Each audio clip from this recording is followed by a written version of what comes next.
Llamadas telefónicas, por Roberto Bolaño. Llamadas telefónicas de Roberto Bolaño 1953-2003 es la compilación de 5 cuentos que se llaman Sensini, Henri Simon Le Prince, Enrique Martín, una aventura literaria y llamadas telefónicas. Antología escrita entre 1995 y 1996 y publicada en el año 1997. Si te interesa adquirir este libro, más abajo dejo el link. Mucho se ha dicho ya sobre Bolaño, sobre su escritura, no solo como profesión, sino como estilo de vida. Y es que, de manera reiterada, la literatura es un referente inmediato si de Bolaño se trata. Por lo general tiende a escribir sobre la escritura, escribir sobre escritores, casi siempre con un tono sombrío, miserable, deprimente, aunque al mismo tiempo divertido, pero divertido en el sentido sarcástico e irónico, lo cual resulta en una lectura semi-amarga, no por ello menor. De ninguna manera, Bolaño tenía un preciso uso del lenguaje. Otra característica que destaca a este autor es el elemento autobiográfico, para el que ha recurrido Arturo Belano, un alter ego que, al igual que Bolaño, es un escritor chileno nacido en el año 1953, exiliado en México y España debido a la dictadura de su país natal. En este caso no es la excepción, al menos en Sensini y en Enrique Martín es de forma explícita. En el segundo, el mismo se representa y se presenta. En el primero, sabemos que se trata de Belano, con la referencia de su novela Detectives salvajes. La referencia no es explícita, solo si previamente has leído la novela.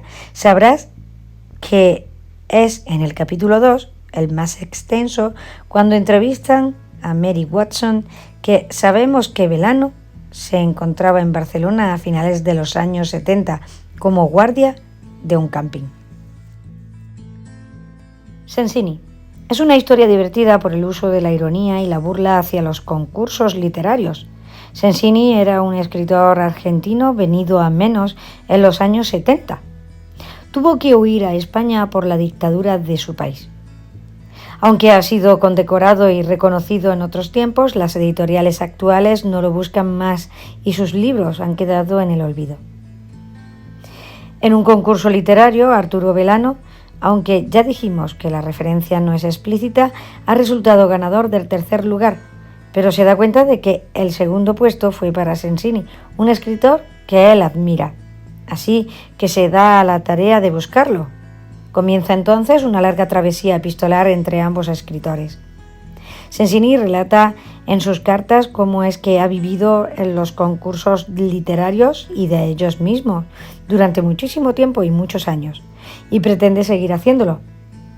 Devela que los jueces muchas veces ni siquiera leen los textos o lo hacen de manera superficial, por lo cual él ha tenido el atrevimiento de enviar el mismo cuento a 2 o 3 diferentes concursos, solo cambiando el título del cuento.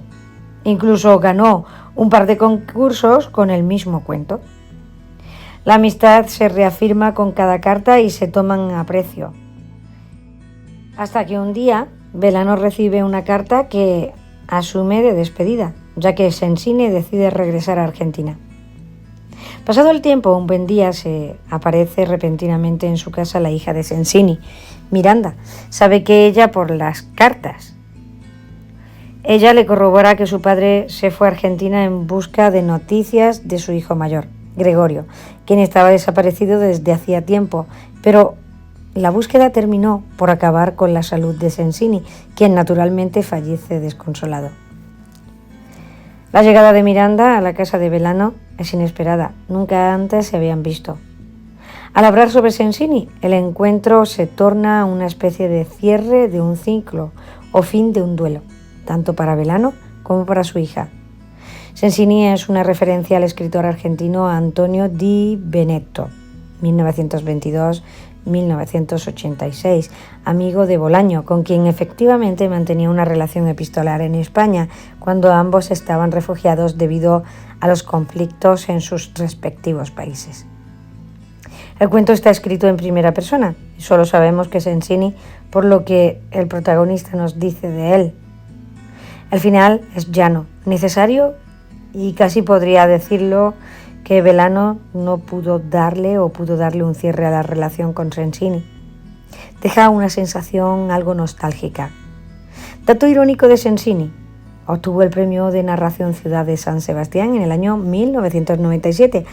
De pronto me di cuenta de que ya estábamos en paz, que por alguna razón misteriosa habíamos llegado juntos a estar en paz, y que de ahí en adelante las cosas imperceptiblemente comenzarían a cambiar.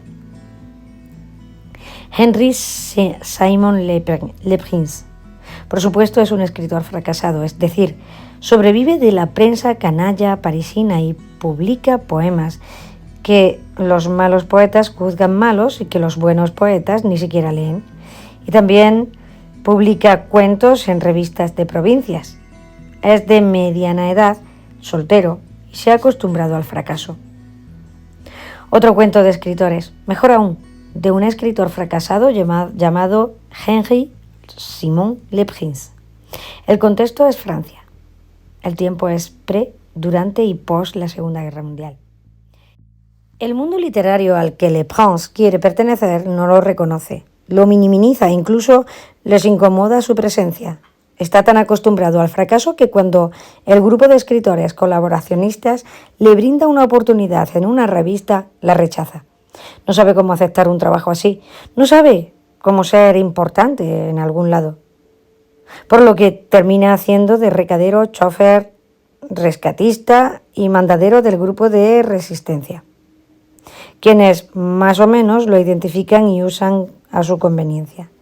Le Prince ayuda a otros escritores durante todo el tiempo de la guerra, a veces poniendo su vida en riesgo, pero no obtiene de ellos más que las gracias o un vago intercambio de palabras por compromiso que no concretan ninguna amistad. Le Prince sabe que es un personaje incómodo, piensa que puede ser su educación o su imagen misma. Bolaño desarrolla un personaje que duele por su miserabilidad, su mediocridad, que lo llevan a vivir de las migajas, de las figuras encumbradas que él admira. Le Prince es un personaje triste, que desespera y a la vez genera cierta ternura con su resistencia por pertenecer al mundo literario. Cuando termina la guerra, se retira a un pueblo donde continúa escribiendo para una que otra revista local. Sabe que es un mal escritor, pero sabe también que los buenos escritores necesitan de los malos escritores, aunque sea como lectores o como escuderos, dice Bolaño.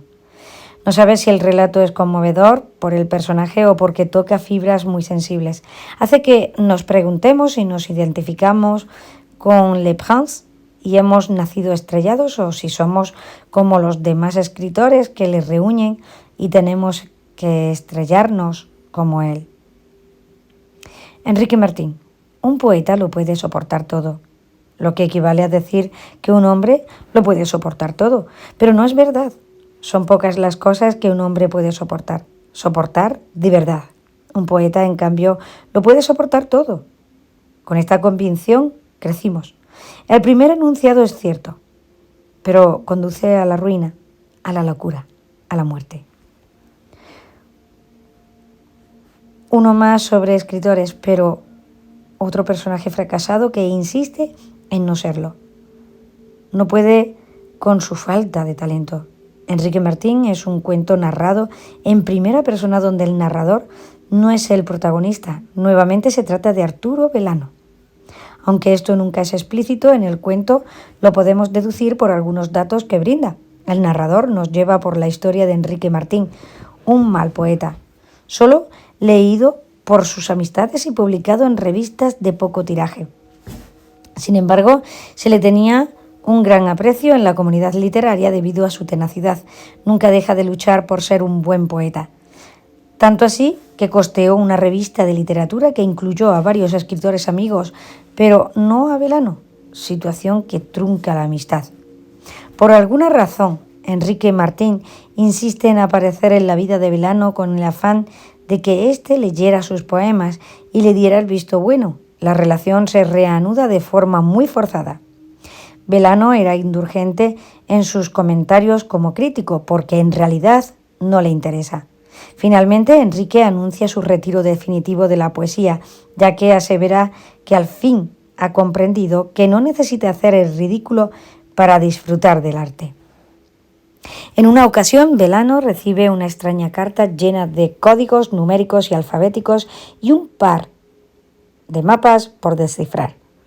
Todo ello escrito sobre la invitación de una cena cóctel que se daría en su honor debido a su más reciente novela publicada. Belano decide no asistir e ignora la carta, pero al poco tiempo le llega una nueva en condiciones similares. Sabe que proviene de Enrique, pero no le toma importancia.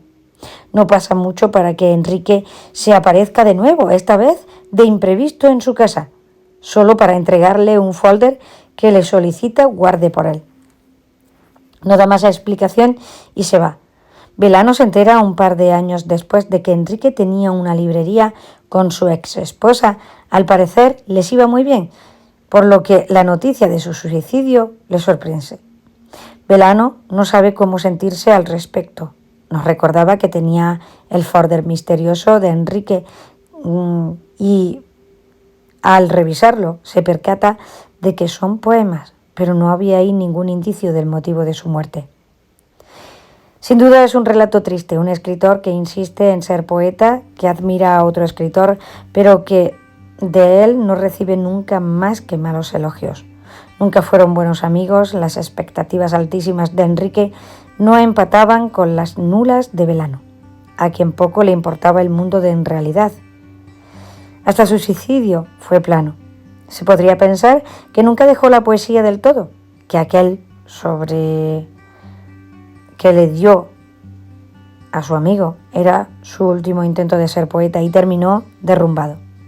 Solo con su muerte fueron rescatados esos versos de malas imitaciones. Una aventura literaria. A y B son los protagonistas, más B que A, porque A es tomado de referencia para todo lo que B hace, siente y piensa. A es un escritor afamado, celebrado, tal vez excesivamente, lo cual llena de envidia a B, que lo considera un cretino y un farsante. B es también escritor, pero no logra fama sino hasta la que logra que le publiquen una novela, en la cual ha escrito una parte en la que parodia a A de manera descarada. Sin embargo, es gracias a A que la novela de B alcanza la fama, ya que A es también un gran crítico y ha hecho una reseña fabulosa sobre dicha novela. B no puede creerlo, no sabe si es una trampa, si es que A no sabe y no se ha dado cuenta de la burla que hace de él, o si es que acaso ni siquiera ha leído la novela. La novela es un éxito gracias a A. Pasa algún tiempo y B publica otra novela, vuelve a suceder lo mismo. A es el primero en reseñarla y la llena de florilegios. Esto desconcierta a B mucho más que nunca. No entiende cómo es que ha leído su obra tan rápido y que tenga esa opinión tan exagerada sobre ella. Es decir, ¿y si lo ha juzgado mal todo este tiempo? ¿Y si ha sido injusto con A? ¿Qué es lo que A quiere de él? Se obsesiona con buscarlo y enfrentarlo de una vez por todas. Pero de una u otra forma no logran encontrarse. No es sino hasta después de varios intentos que A acepta el encuentro. A está nervioso, B lo está también. Finalmente, dos grandes van a encontrarse y las expectativas están rebasando el momento. Esta es una aventura literaria y es un cuento muy ágil de leer. Es pura acción y muy poca descripción. Todo sucede muy rápido. Está narrado en tercera persona. Nunca sabemos los nombres de los personajes, ni por qué A actúa como actúa con B, pero sí entendemos a B, o al menos nos identificamos con él. Quien pasa de la envidia a la venganza literaria por la ridiculización de A en su novela, a la duda y finalmente a la admiración de A. Del encuentro no sabemos nada en realidad. Justo en ese momento termina el cuento, tal vez sea lo de menos. El final queda abierto al beneplácito del lector. Llamadas telefónicas. B está enamorado de X. Por supuesto, se trata de un amor desdichado. B, en una época de su vida, estuvo dispuesto a hacer todo por X, más o menos lo mismo que piensan y dicen todos los enamorados. X rompe con él. X rompe con él por teléfono. Al principio, por supuesto, B sufre, pero a la larga, como es usual, se repone. La vida, como dicen en las telenovelas, continúa. Pasan los años. Es el cuento que le da el nombre a la compilación. Es el único cuento que no trata sobre escritores, sino de amor, o mejor dicho, de lo complicado y desdichado que puede ser el amor. La historia narra la relación de B y X, quienes en su juventud fueron pareja, terminaron y de pronto volvieron a encontrarse. Para entonces ha pasado mucho tiempo, ya son mayores, comienzan una relación a distancia por teléfono y deciden verse. B toma un tren para visitar a X, quien vive al otro lado de España. El encuentro es bueno, rápidamente pasan a imitar y reanudan la relación de su juventud. B se siente enamorado de nuevo. Al principio todo parece bien, pero X es inestable emocionalmente, padece depresión y tiene tremendos episodios de llanto. X despacha a B a pesar de los cuidados que éste le provee. B no entiende y se marcha, con el corazón herido. Intenta que la relación continúe a distancia, pero las llamadas son cortantes por parte de X. Pasados unos meses, B vuelve a insistir con las llamadas, pero sucede lo mismo. La frialdad de X es dolorosa. El tiempo que separaba a B de X y que B no lograba comprender, pasa por la línea telefónica. Se comprime, se estira, deja ver una parte de su naturaleza. Un día B se entera de que X ha sido asesinada. Él es sospechoso, pero no hay pruebas de su contra. Decide hacer más investigación por su parte. Así que busca al hermano de X, pero este no es de ayuda. Solo sabía que su hermana solía tener varios novios. El caso se resuelve cuando arrestan a un exnovio de X. B recibe la noticia por teléfono y se queda solo. Es un cuento intenso, desesperante incluso, pero con un final seco, sin opciones para B, quien termina solo, tal como inició. El autor cuestiona si es que B estaba enamorado o si estaba enamorado de la idea de estar enamorado. Tal vez sea así, por lo que se aferraba a alguien que evidentemente no lo quería en su vida.